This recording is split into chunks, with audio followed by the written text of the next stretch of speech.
সুব্রত নিয়োগীর গল্প ভুল প্রবাস। মণিদীপা সকাল থেকে খুব তৎপর আজ। অনেক কষ্টে প্রিয়তোষকে রাজি করিয়েছে বাইরে বেরোতে। ট্রেড ইউনিয়ন করা নেতাদের কাজকর্ম থেকে ছুটি নেওয়ানো ভারী মুশকিল। পুজোর আগে বলে অনেকগুলো বোনাস আদায়ের কেস চলে আছে। অথচ কেন যে প্রিয়তোষ হঠাৎ রাজি হয়ে গেল। বাথরুম থেকে স্নান করতে করতে প্রিয়তোষ ডাকে, মণি, সাবানটা দিয়ে যাও। বাথরুমে একটানা জল পড়ার শব্দ। মণিদীপে গলা উঁচিয়ে বলে, সাবান ঢুকিয়ে ফেলেছি ব্যাগে। প্রিয়তোষ বলে, সে কি, এক্ষুনি কেন? তোমার দেখছি আর তর্স হইছে না। মণিদীপা বলল, সব গুছিয়ে ফেলেছি যাতে ভুল না হয়। একদিন সাবান ছাড়া স্নান করো না বাপু। প্রিয়তোষ তোয়ালে দিয়ে মাথা মুছতে মুছতে বাথরুমের বাইরে বেরোয়। রিয়েলি ছুটিতে বাইরে যেন কেউ আর বেরোয় না। তুমি যা করছো না কি বলবো। প্রিয়তোষের ফর্সা স্বাস্থ্যল শরীর, গা থেকে টপটপ করে জল পড়ে মেঝে ভিজিয়ে দিচ্ছে। বাথরুম থেকে ঘর পর্যন্ত আসার শুকনো প্যাসেজটুকুতে প্রিয়তোষের ভেজা পায়ের ছাপ। মণিদীপা কয়েক পলক তাকিয়ে থাকে প্রিয়তোষের দিকে। নিরম্বক্ষ পুরুষ সে প্রায় দেখেইনি বলা যায়। শান্তনু শরীর ছিল রোমশ, প্রকৃত পুরুষের মতোই। মণিদীপা ঠাট্টা করার ছলে বলে, যে পুরুষ মানুষের বুকে রোম নেই সে বড় নিষ্ঠুর হয় কিন্তু। প্রিয়তোষ তোয়ালে দিয়ে মাথা মুছতে মুছতে বলে, তাহলে তো প্রেমিক প্রভুর শ্রীকৃষ্ণকে নিষ্ঠুর বলতে হয়। ওর পা ভেঙে দাঁড়িয়ে থাকা খালি গায়ে বাঁশি বাজানোর লেডি কিলারি ভঙ্গি তো দেখেছ। সে কথার উত্তর না দিয়ে মণিদীপা বলল, জানো, গোপালপুর আমার প্রিয় জায়গা। ছেলেবেলার এক স্মৃতি আছে গোপালপুরে, আমি ওখানে হারিয়ে গিয়েছিলাম। প্রিয়তোষ পাঞ্জাবি গায়ে গলাতে গলাতে বলল, সে কি? কোনো এক শীতের সন্ধ্যায় চারিদিকে চাপা অন্ধকার, মাঝে মাঝে লাইট হাউসের আলো আমাকে আলোকিত করে দিচ্ছিল। কুয়াশা নেমে এসেছে সেই সমুদ্র শহরের বুকে। মাঝে মাঝে দু একটা ছোট্ট দোকান। বাবা মা দাদা দিদিদের সঙ্গে হাঁটতে হাঁটতে এক মন্দির থেকে ফিরছিলাম। হঠাৎ যে কী হলো আমি পথ হারালাম। কাউকে না দেখতে পেয়ে সেদিন কি কান্নাটাই না কেঁদেছিলাম। এক ওড়িয়া প্রফেসর ভদ্রলোকের চেষ্টায় সেদিন অনেক রাতে আমাদের আস্তানায় ফিরেছিলাম। প্রিয়তোষ চুল আঁচড়াতে আঁচড়াতে বলল, একেবারে হিচকোকীয় পরিবেশ। কুয়াশা ঢাকা নির্জন সমুদ্র তীর, লাইট হাউস, দোকানে কুয়াশা ঘেরা আলোর ডুম, আলোর মাঝখানে অদ্ভুত চেহারা সব দোকানি। মনে হয় সব দোকানই যেন ষড়যন্ত্রের সঙ্গে যুক্ত। আসে মণিদীপা। আর একবারের একটি স্মৃতি আছে মণিদীপার গোপালপুরে। সে কথা আজ বলা যাবে না এখানে। মণির মণিকোঠায় সঞ্চিত হয়ে থাকবে সেই স্মৃতি। সে স্মৃতি কি কাউকে বলা যায়? কোনো প্রিয়তম বন্ধুকেও নয়। প্রিয়তোষকে তো নয়ই। সে কথা ভাবলে এখনও কেমন লজ্জা করে মণিদীপার। প্রিয়তোষ কয়েক পলক মণিদীপার দিকে তাকিয়ে নিয়ে বলে, তোমাকে দারুণ দেখাচ্ছে। মনে হচ্ছে ট্র্যাভেলেগের রঙিন ছবি থেকে উঠে এসেছ সোজা। যখন সমুদ্র শহরে নামবে, চোখে চোখ ঢাকা রোদ চশমা, হাওয়ায় শ্যাম্পু করা এলোমেলো চুল, বাতাস থেকে হাত দিয়ে সরিয়ে আনছো উড়ন্ত রেশমি আঁচল। গোপালপুর শহরের লোকেরা দেখে বলবে, এ কোন শ্রীদেবী? মণিদীপা হাসতে থাকে, সত্যি তুমি অভিনয় করলে পারতে। নেতা হতে গেলে কেন? এমন মজা করে কথা বলো না। নেতা হতে গেলে আগে অভিনেতা হওয়া চাই ম্যাডাম। মেঝের ওপর ছড়িয়ে ছিটিয়ে আছে নানা ধরনের মালপত্র। একটা বড় সুটকেস, বেডিং, মেইলি একটা ঢাউস ব্যাগ, টিফিন ক্যারিয়ার, মাই ওয়াটার বোতল পর্যন্ত। সুটকেসের উপর গতকাল রাতে পড়া পত্রচিহ্ন দেওয়া প্রিয়তোষের প্রিয় বই, ড্যানিয়েল ময়নিহানের আন্ডারস্ট্যান্ডিং পোভার্টি। প্রিয়তোষ বলল, সব পরিপাটি দেখছি। টিফিন ক্যারিয়ারে কী আছে বলবো? আদি ও অকৃত্রিম লুচি আর হালুয়া। একেবারে পশ্চিম যাত্রী খাঁটি বাঙালি পরিবার। একটু ভুল হয়ে গেল মশাই, হালুয়া নয়, আছে আলুর দম। ওই হলো 99% কারেক্ট বলেছি। 1% টলারেন্স বলতে পারো। আচ্ছা বলো তো, এত সব করলে কখন? কাজের মেয়েটা এক সপ্তাহ ছুটি পাওয়ার আনন্দে সব করে দিয়েছে। আমাকে খাটতেই হয়নি একেবারে। কিসের যেন মিছিল যাচ্ছে একটা রাস্তা দিয়ে। রিকশার প্রিং প্রিং পক পক আওয়াজের ভেতর দিয়ে ভেসে আসছে স্লোগানের ভাষা। জানলা দিয়ে রোদ এসে পড়েছে ঘরে। ঘরের মেঝেতে রোদের আলপনা। প্রিয়তোষ বলে, যাই বের হই একটু। এখনও তো যাবার অনেক দেরি। কিসের মিছিল দেখে আসি এক ঝলক। তোমার কি না বেরোলেই নয় এখন? দেখতে দেখতে সময় কেটে যাবে, যাবার সময় হয়ে যাবে। রাজনীতির গন্ধ পেলে এমন করো না তুমি। সেই কলেজ জীবন থেকেই তো রাজনীতি করছি। রাজনীতি আমার রক্তে মণিদীপা। মণিদীপা এক পলক প্রিয়তোষের দিকে তাকিয়ে নিয়ে বলল, ব্যক্তি জীবনে তো কম রাজনীতি করনি বলেই উত্তরের অপেক্ষা না করে কিচেনের দিকে চলে যায়। প্রিয়তোষ কী বলবে সহসা বুঝতে পারে না, চেঁচিয়ে বলে, সদর দরজাটা বন্ধ করে দিও, এক্ষুনি আসছি। প্রিয়তোষ চলে গেলে মণিদীপা টুকটাক কয়েকটা হাতের কাজ সেরে নেয়। হালকাভাবে ঠোঁটে লিপস্টিক বোলায়, কপালের উপর দুই ভুরুর মাঝখানে ভেলভেটের মেরুন রঙার টিপ পরে। সিঁথিতে সিঁদুর দেওয়ার আগে কী যেন চিন্তা করে একবার, তারপর দ্বিধা না করে সিঁথির শূন্যতাকে সিঁদুর ভরিয়ে দেয়। ঠিক তখনই বাগানের বাইরে একটা রিকশা এসে থামলো যেন। গেট খোলার শব্দ হলো। মোরাম মারিয়ে কে যেন এগিয়ে আসছে শ্লথ ভঙ্গিতে। পথ চলার খচরমচর শব্দ উঠছে মোরামে। জুতোর শব্দটা বারান্দার কাছে এসে থেমে গেল। যেই আসুক সে বারান্দায় উঠে এসেছে এবার। পায়ের শব্দে মণিদীপা বুঝতে পারল এ প্রিয়তোষ নয়, আর কেউ। দরজা পর্যন্ত এগিয়ে গেল মণিদীপা। ত্রস্ত ভঙ্গিতে ছিটকিনি খুলে হতবাক সে কি দরজা বন্ধ করে দেবে? সে কি মুখের উপর দু চার কথা শুনিয়ে দিয়ে বলবে, তোমাকে আমি চিনি না শান্তনু? অথচ কিছুই পারল না মণিদীপা। নিজেই বুঝতে পারে মুখটা কেমন ফ্যাকাশে হয়ে যাচ্ছে ধীরে ধীরে। ও দুপায়ের নিচ থেকে যেন শিকড় বেরিয়ে মেঝেতে ঢুকে গেছে, এমন নিশ্চল সে। আমাকে অন্তত বসতে বলবে তো? এতদিন পরে দেখা, কার দোষ কার গুণ সে পরে বিচার হবে। মণিদীপা দরজা ছেড়ে দাঁড়ায়, চোখ মুখ কেমন অসহায়। শান্তনু এগিয়ে যায় ঘরের ভেতরে, চেয়ার টেনে নিয়ে বসে পড়ে। ঘরের এক কোণে দাঁড়িয়ে থাকে মণিদীপা, বসে না। সিনেমার সুন্দর এক ফ্রিজ শটের মতো দুজনে দুজনকে নির্বাক দেখল কিছুক্ষণ। শান্তনু পকেট থেকে সিগারেটের প্যাকেট বের করে একটা সিগারেট ধরায়। মণিদীপা দেখে এতদিনও সিগারেটের ব্র্যান্ড পাল্টায়নি শান্তনু। চেয়ারের পেছনে গা এলিয়ে দিয়ে শান্তনু নাক মুখ দিয়ে একরাশ ধোঁয়া ছেড়ে বলে, এবার বলো, তুমি কেমন আছো মণিদীপা? ভালোই। তারপর আকুল হয়ে জিজ্ঞেস করে শান্তনু, আমাকে ছাড়া তোমার চলছে কী করে মণিদীপা? মণিদীপা চুপ। শান্তনু চেয়ার ছেড়ে উঠে দাঁড়ায়, এগিয়ে যায় জানলার দিকে। পেছন থেকে ওর সুগঠিত ঘাড়ের অংশ দেখা যাচ্ছে। শান্তনু জানলা দিয়ে বাইরে তাকিয়ে আছে। সানফ্লাওয়ার, রঙ্গন আর ক্রিসান্থিমামে বাগান ভরে আছে। রোদ্দুরে বোগেনভেলিয়ার পাপড়িগুলো উড়ে বেড়াচ্ছে। বাগানের দিকে তাকিয়েই মণিদীপাকে উদ্দেশ্য করে বলল, তুমি হয়তো ভাবছো আমি জেল ভেঙে পালিয়েছি। ভাবা স্বাভাবিক, তবে তো সত্যি নয় মণি। গুড বিহেভিয়ারের জন্য আমার জেল খাটার মেয়াদ কমে গেছে বেশ কিছুদিন। তুমি আমার এখানকার ঠিকানা পেলে কী করে? মণিদীপের গলা স্বর ঠিক রুক্ষ হয়তো নয়, তবে নিরুত্তাপ। সেই কথা জিজ্ঞেস করো না মণি। কী করে যে তোমার মফস্বলের ঠিকানা খুঁজে পেয়েছি সে আর এক কাহিনী। তুমি বিশ্বাস করো, জেলের মধ্যে যে কবছর ছিলাম শুধু তোমার কথাই ভেবেছি। মণিদীপা কথা খুঁজে পায় না যেন, কিছুটা ইতস্তত করে বলে, তুমি কি এখনই চলে যাবে? কোথায়? অবাক হয় শান্তনু। না, তাই বলছি। শান্তনু বেওহলের মতো মণিদীপার দিকে তাকায়। কেন বলো তো? বসার ঘরের ফ্যানটা এতক্ষণ বন্ধ ছিল। মণিদীপা সুইচ বোর্ডের কাছে এগিয়ে গিয়ে সুইচ অন করে দেয়। মাথার উপর ফ্যানটা হঠাৎ ঘুরতে থাকে। মণিদীপা আলগোছে বলে, এমনি। আমি তোমার সঙ্গে থাকতে এসেছি মণিদীপা। তুমি কি চাও না আমি তোমার সঙ্গে থাকি? শান্তনুকে কেমন অসহায় দেখায়।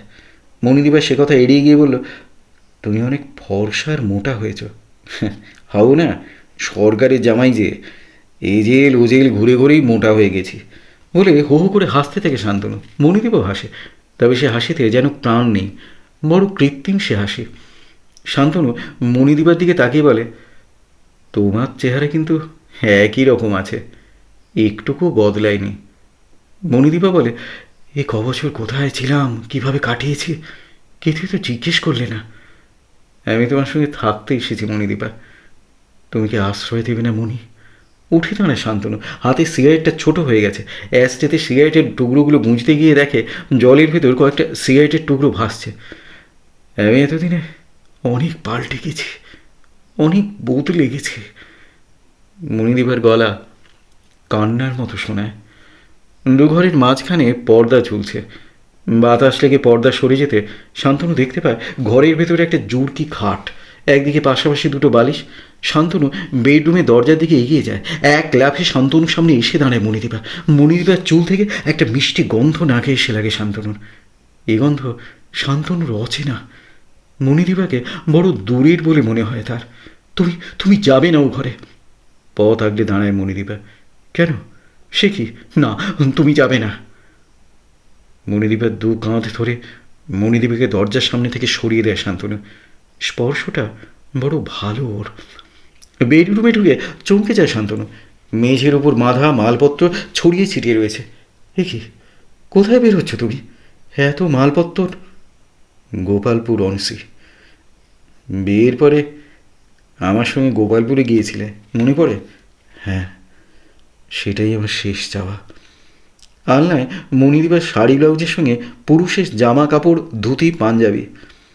মণিদীপার মুখের দিকে তাকিয়ে শান্তনু বলে, আমি শুনেছিলাম তুমি কয়েকজন মেয়ের সঙ্গে মিস করে আছো এখানে। তুমি ঠিকই শুনেছিলে, তবে শেষ রক্ষা আমি করতে পারিনি শান্তনু।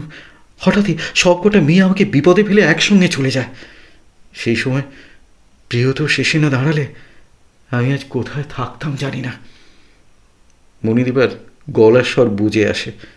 কে? শান্তনু মণিদীপার চোখের দিকে সোজাসুজি তাকায়। প্রিয়তোষ, তোমার বন্ধু প্রিয়তোষ। ও তো একটা বিট্রেয়ার। মধ্যবিত্তদের নিয়ে বুর্জুয়া গণতান্ত্রিক বিপ্লব সম্ভব বলে ওদের দল মনে করে, যেটা একটা সোনার পাথর বাটি। মণিদীপা চুপ। কী বলবে সহসা বুঝতে পারে না সে। এখনই প্রিয়তোষ চলে আসবে। ওর বলতে ইচ্ছে হলো, শান্তনু, তোমার বিপ্লবী আদর্শ, ত্যাগ, সংগ্রাম কোনো কিছুই আমাকে আকর্ষণ করেনি। করেছে তোমার ব্যক্তিত্ব, তোমার পৌরুষ।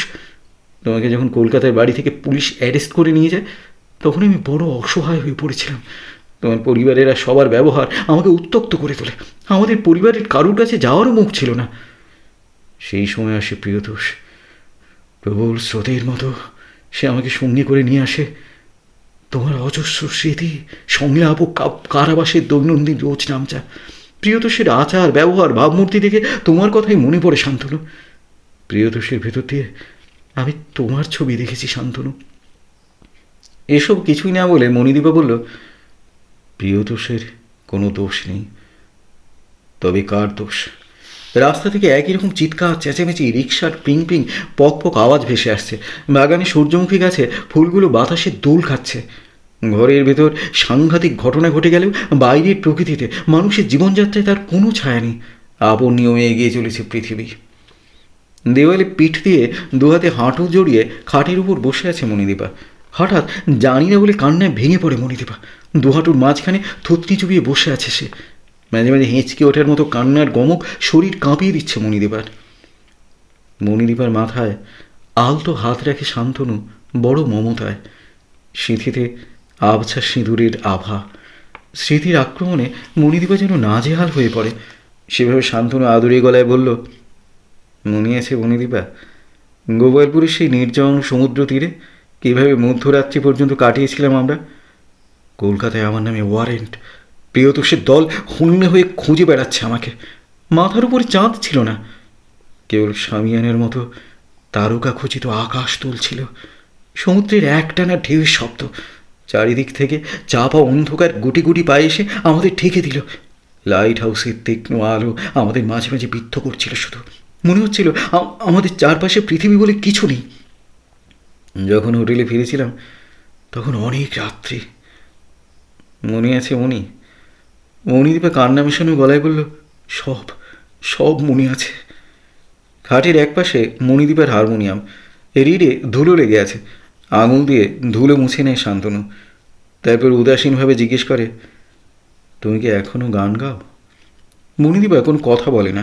হাঁটুর ভেতরে মুখ ডুবিয়ে আছে বলে মণিদীপার চোখ দেখা যাচ্ছে না। কোথা থেকে পরিত্রাহী শব্দে হিন্দি গান ভেসে আসছে। কিছুক্ষণ কোনো কথা বলতে পারে না ওরা কেউ। যেন মহাকাশযানের ছোট্ট একটা ক্যাপসুল করে প্রচণ্ড বেগে ওরা ছুটে যাচ্ছে নাম না জানা কোনো উপগ্রহের দিকে। মণিদীপা মাথা তোলে, হিন্দি গানটা শেষ হওয়া পর্যন্ত অপেক্ষা করে, তারপর বলে, তুমি আমাকে কোনোদিনই ক্ষমা করতে পারবে না আর, তাই না? যেন অনন্তকাল একটিমাত্র উত্তরের আশায় সে বসে থাকতে পারে। ঠিক সেই মুহূর্তে বাগানের গেট খোলার আওয়াজ হয়। কে যেন মোরাম মারিয়ে এগিয়ে আসছে। মণিদীপা খাটের উপর বসে, শান্তনু দরজার দিকে পিঠ দিয়ে দাঁড়িয়ে। প্রিয়তোষ মণিমণি বলে ডাকতে ডাকতে বেডরুমে ঢুকে বলে, কি ব্যাপার মণি, সদর দরজা খোলা? শান্তনুকে প্রথমে দেখতে পায়নি প্রিয়তোষ। মণিদীপার দিকে তাকিয়ে কথাটা বলেই শান্তনুর দিকে চোখ পড়ে প্রিয়তোষের। শান্তনুকে দেখে ভূত দেখার মতো চমকে উঠেছে। তারপর সাময়িক বিব্রত অবস্থা কাটিয়ে স্মার্ট ভঙ্গিতে বলে, গুড মর্নিং। শান্তনু তাচ্ছিল্যের ভঙ্গিতে বলে, what is good about the morning comrade? Priyatosh আমতা আমতা করে বলে, তুই তুই এখানে? আমারই তো জিজ্ঞেস করার কথা, তুই এখানে কেন? সিগারেটের প্যাকেট এগিয়ে দেয় শান্তনু। দেশলাই কাঠি জ্বালিয়ে জ্বলন্ত কাঠিটা প্রিয়তোষের ঠোঁটে ধরা সিগারেটের সামনে ধরে তীক্ষ্ণ দৃষ্টিতে ওর চোখের দিকে তাকিয়ে থাকে। তারপর বলে, নাটকটা বেশ ভালোই জমে উঠেছে দেখছি। নাটক? কিসের নাটক? এই বন্ধুর বউকে ফুসলিয়ে নিয়ে এসে একসঙ্গে স্বামী স্ত্রীর মতো থাকা, লিভিং টুগেদার আর কি। মণিদীপা নিজের ইচ্ছায় আমার সঙ্গে এসেছে। আমি ট্রেড ইউনিয়নের কাজকর্মের জন্য এদিক ওদিক ঘুরে বেড়াচ্ছিলাম, মণিদীপা আমার সঙ্গ নিয়েছিল। সেদিনের লড়াই সম্বন্ধে কিছুই জানিস না তুই। মণিদীপা চুপ, অথচ কিছু একটা বলতে চাইছিল সে। দুই বন্ধুর কঠিন কথাবার্তার মধ্যে সে কী বা বলতে পারে? তোদের স্লোগান শুধু লড়াই লড়াই লড়াই। ভুলে যাচ্ছিস কেন মানুষের প্রথম ও সবচেয়ে বড় লড়াই নিজের সঙ্গে, নিজের মনের সঙ্গে, যেখান থেকে শুরু না করলে কিছুই হবার নয়। জেলে বসে আমার এই উপলব্ধি হয়েছে। বিশ্বাস কর, মণিদীপাকে আশ্রয় দেবার ব্যাপারে আমার কোনো ভান ছিল না। তবে কি ছিল? শান্তনুর চিবুক দৃঢ়, মুখের পেশিগুলো কাঁপছে না এতটুকু, চোখের কালো মণি দুটো অচঞ্চল। প্রিয়তোষ কি একটা বলতে যাচ্ছিল, শান্তনু উত্তরের অপেক্ষা না করে বলল, ভালোই করেছিস, তবে ব্যাপারটা একটু বিলো দ্য বেল্ট হয়ে গেল এই যা। কেন? অগ্নি পরীক্ষা করবি নাকি? করব। রামচন্দ্রের মতো মানুষকেও তা করতে হয়েছিল। সন্ধ্যের এক সুন্দর কম্পোজিশনের মতো ওরা ঘরের মাঝ মধ্যিখানে দাঁড়িয়েছিল। মণিদীপাকে বড় বিধ্বস্ত দেখাচ্ছে। দেয়াল ঘড়িতে সেকেন্ডের কাঁটা দূরে সরে যাচ্ছে। তুই কিছু হারাসনি শান্তনু। হারিয়েছি, তবে বড় কিছু নয় বোধ হয়। বড় কিছু না হারালে মানুষের দুঃখ কষ্টের বোধ থাকে না। এমন কোনো দুঃখ যন্ত্রণা বোধ হচ্ছে না কেন? আমি না এলে বা তোদের খুঁজে না পেলে কী করতে প্রিয়তোষ? কী করতাম জানি না, তবে তুই যে একদিন জেল থেকে ছাড়া পাবি এ তো জানা কথাই। কলকাতা থেকে পালিয়ে এলি কেন চোরের মতো? তাতে তোরই মুখ রক্ষা হয়েছে, না হলে আমাকে আর মণিদীপাকে জড়িয়ে যেসব কথাবার্তা তোর কানে গিয়ে পৌঁছতো তা সহ্য করতে পারতিস না তুই। শেষ পর্যন্ত তুই মণিদীপার। শান্তনু যেন কেমন বেউহাল হয়ে পড়ে, গলার স্বর ভেঙে পড়া মানুষের মতো শোনায়। মণিদীপা বলল, আমাকে ক্ষমা করো শান্তনু, আই ওয়াজ হেল্পলেস দাদার। আমি আজও তোমাকেই ভালোবাসি। তবে জেলে আমার খোঁজ নাওনি কেন? শান্তনুর কণ্ঠস্বর কঠিন কিন্তু আত্মবিশ্বাসে ভরপুর। মণিদীপার চোখের তারা দুটি জলে চিকচিক করছে, কি বলবে বুঝে উঠতে পারে না সহসা। তারপর কী ভেবে বলল, আমি অনেক খুঁজেছি তোমাকে। আলিপুর থেকে কবে যে বহরমপুর চলে গেলে, সেখান থেকে বাঁকুড়া, আমি তোমার সঙ্গে তাল রাখতে পারিনি। এইসব কথা কে বলল তোমাকে প্রিয়তোষ? হ্যাঁ, জেল থেকে ছাড়া পেয়ে আমি তোর কথা মতো মণিদীপার খোঁজ করতে তোদের কলকাতার বাড়িতে যাই। সেখানে ওকে না পেয়ে ওর বাপের বাড়ি, সেখান থেকে হঠাৎই পেয়ে যাই ওকে এক মেয়েদের হোস্টেলে। শান্তনু জাদুঘরের ভঙ্গিতে হাততালি দিয়ে উঠল, বলল, সবই ঠিক আছে, কিন্তু কোথায় যেন একটু সিনেমা সিনেমা লাগছে বলে হো হো করে হেসে ওঠে শান্তনু। তারপর মণিদীপার প্রিয়তোষের দিকে তাকিয়ে নাটকীয় ভঙ্গিতে বলল, to purify this situation you should sleep together for the last time. মণিদীপা যেন প্রস্তুত ছিল না এরকম পরিস্থিতির জন্য, প্রায় আঁতকে উঠেছে। অন্য হ্যাঁ মণি, শেষ কয়েক ঘন্টা তোমরা দুজনে একসঙ্গে থাকো। আমি তোমার স্বামী হতে পারি, প্রিয়তোষ তোমার আশ্রয়দাতাও। ঘন্টা কয়েক বাদে আমি ফিরে আসছি। শুনেছি কাছেই একটা ছোট নদী আছে, নদীর পাড়ে সূর্যাস্ত কতদিন দেখি না। প্রাণ ভরে সূর্যের ডুবে যাওয়া দেখব। সূর্য রোজই ডুবে যাচ্ছে, অথচ কোনোদিনই একরকম ভাবে না। এ বড় আশ্চর্য ঘটনা। প্রিয়তোষকে ম্লান দেখাচ্ছে, যেন সে এক ষড়যন্ত্রের নায়ক। শান্তনু দ্রুত হাতে দরজার বাইরে থেকে টেনে দিয়ে বাড়ির বাইরে বেরিয়ে আসে। জুতোর শব্দ তুলে শান্তনু চলে যাচ্ছে। বাগানের কাঠের দরজা বন্ধ হবার শব্দ হলো। ঘরের ভেতর থেকে শান্তনুর নাম ধরে আকুলভাবে ডেকে চলেছে মণিদীপা। সে ডাক শুনতে পেল না শান্তনু। শান্তনু যখন ফিরে এলো তখন সন্ধ্যা হয়ে গেছে। প্রিয়তোষ নেই। তখনও ঘরে আবছা সিগারেটের গন্ধ ভেসে আসছে। মণিদীপা ড্রয়িং রুমে বসে আছে একা। টেবিলের উপর একটা মোমবাতি জ্বলছে শুধু। মোমবাতির গা বেয়ে নামছে গলে যাওয়া মোমের রাশি। বোধহয় লোডশেডিং। মণিদীপা শান্তনুকে দেখতে পেয়ে বললে, কোথায় গিয়েছিলে তুমি? মাইলখানিক দূরে একটা নদী আছে না, সেটা দেখতে, মানে সাইট সিং আর কি। তুমি ওভাবে চলে গেলে কেন? মণিদীপার মুখ অন্ধকারে ভালোভাবে দেখা যাচ্ছে না। ভালোই তো হলো, বোঝাপড়া করার একটা সুযোগ পেলে তুমি।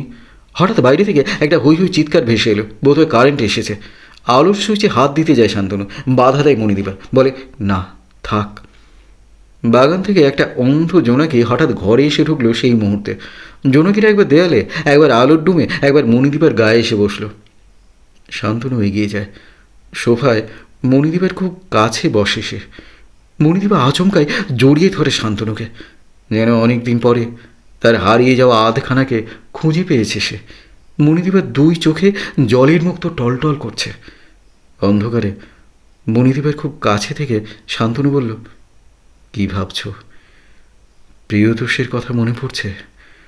অস্ফুটে কি যেন বলল মণিদীপা, তা শোনা গেল না। কিছুক্ষণ কেউ কোনো কথা বলতে পারে না আর। শান্তনু চওড়া বুকে মুখ ডুবিয়ে আছে মণিদীপা। শান্তনু সারা ইন্দ্র জুড়ে মণিদীপার নারী গন্ধ। সেই মুহূর্তে একটা দমকা হাওয়া এসে ঘরের নিঃসঙ্গ মোমবাতিটিকে নিভিয়ে দিয়ে যায়। কোথায় কোন দেয়াল ঘড়িতে পিয়ানোর টুংটাং বেজে উঠল। অন্ধ জোনাকিটা ঘরের অন্ধকারের ভেতর তখনও চলছে আর নিভছে।